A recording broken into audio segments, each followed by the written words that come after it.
Sementara itu, pemirsa, Dinas Kesehatan Provinsi DKI Jakarta mencatat angka kasus positif harian COVID-19 di ibu kota terus meningkat, bahkan hingga tembus sekitar 200 kasus dalam per hari. Masyarakat pun diminta untuk tetap waspada dengan menjalankan protokol kesehatan, serta melengkapi vaksinasi hingga dosis kelima.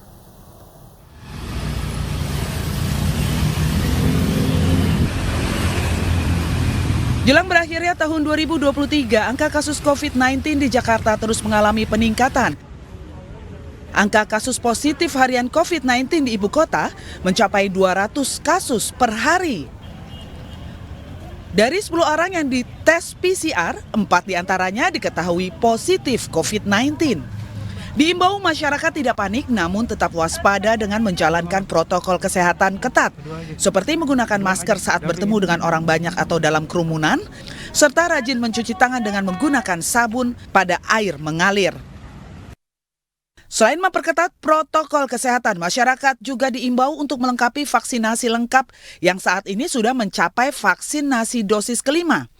Masyarakat pun diimbau untuk mendapatkan vaksin dosis kelima dengan rentan waktu 6 bulan setelah mendapatkan vaksin dosis keempat, menggunakan vaksin dalam negeri seperti Inavac dan Indovac yang dinilai halal, aman, dan baik digunakan untuk mencegah keparahan dan juga kematian. Tapi masyarakat tidak perlu panik karena sudah endemi sejak Juni 2023, artinya tanggung jawab utama kesehatan ada pada diri masing-masing. Tentunya pemerintah tidak tinggal diam, terus menghimbau dan juga menyediakan. Menghimbau untuk cegah sakit yaitu dengan perketat prokes. Vaksinasi tidak mencegah sakit, yang mencegah sakit adalah kita perketat prokes kembali untuk mencegah keparahan dan kematian. Kami sangat menghimbau untuk melengkapi vaksinasi segera. Saat ini sudah bisa diberikan dosis 1 sampai dengan dosis 5. Selain vaksinasi, pemerintah Provinsi DKI Jakarta juga menyediakan layanan pemeriksaan PCR gratis di puskesmas bagi mereka yang bergejala ataupun memiliki kontak erat. Dari Jakarta, Rani Sanjaya, iNews melaporkan. Pemirsa, untuk mengetahui informasi terkini dan lebih lengkap, kami sudah terhubung dengan Dr. Muhammad Syahril, juru bicara Kementerian Kesehatan. Selamat siang, dokter. Ini untuk angka kasus aktif COVID-19, ternyata ini trennya makin tinggi nih, terlebih masuk musim libur Nataru. Nah, kira-kira untuk pencegahan penularannya bagaimana? Apakah sama seperti pencegahan COVID-19 yang sebelumnya itu harus menggunakan masker dan jaga jarak, dokter? Ya. Terima kasih Mbak Arlista dan Mas Pran. Jadi betul kita menghadapi Nataru ini harus lebih waspada. Kita ingat pada saat kasus pandemi COVID, di mana pada saat Nataru, kemudian libur mudik Lebaran, kita betul-betul mendapatkan pengawasan ketat. Nah, tapi kita tetap hati-hati dan tidak terlalu panik, karena kenaikan kasus ini tidak terlalu tinggi ya, walaupun naik ya. Nah, tentu saja karena ini subvarian yang sama dan sedikit ada yang subvarian baru EG.2 dan EG.5 dan tingkat keparahannya tidak terlalu tinggi ya. Jadi kita tetap harus melakukan protokol kesehatan dengan baik ya itu pakai masker, menjaga jarak dan juga mencuci tangan. Sekaligus jangan lupa PHBS dan vaksinasi. Ini menjadi bagian penting kita dalam mencegah menularkan maupun ditulari gitu Pak. Oke dokter, ketika itu kan kalau yang terlanjur kena dengan kasus COVID-19 ini kita harus isolasi, berisolasi berminggu-minggu. Nah, ini perawatannya gimana dokter? Apakah perlu rawat inap lagi atau seperti apa?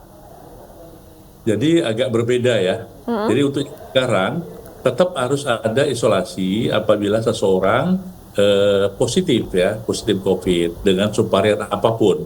Nah, isolasinya tapi tidak terlalu lama ya, hanya 3-5 hari ya, kasus ringan. Tapi apabila dia kasus berat ya dengan komorbid, maka sebaiknya dirawat di rumah sakit supaya pengobatannya juga sekaligus mengobati yang komorbidnya, seperti halnya diabetes mellitus, hipertensi, stroke dan sebagainya, terutama juga kepada usia lanjut ya. Dokter, seperti kita ketahui untuk COVID-19 ini kan sudah bukan jadi pandemi, melainkan jadi endemi dan virus ini kan bermutasi.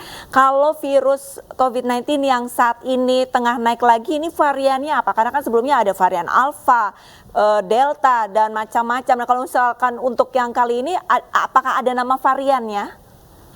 Jadi variannya tetap Omicron ya.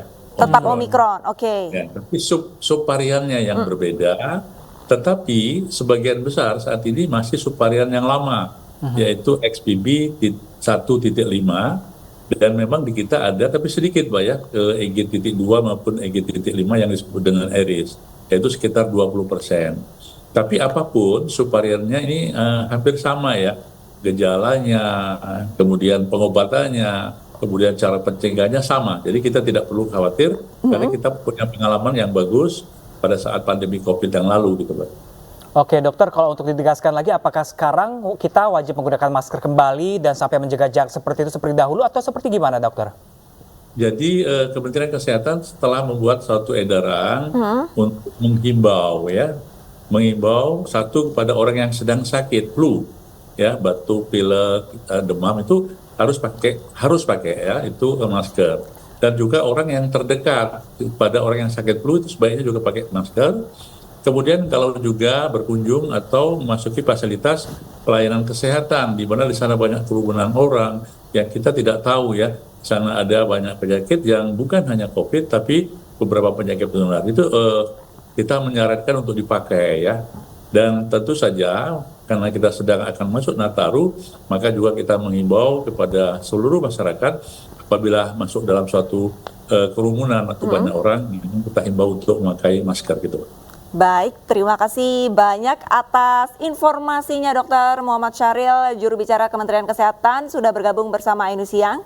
Salam sehat dokter, dan semoga ini warga juga tetap memperketat ya, Mungkin kalau di luar ruangan berkumpul juga harus kembali pakai masker lagi kali ya untuk pencegahan ya. Ya.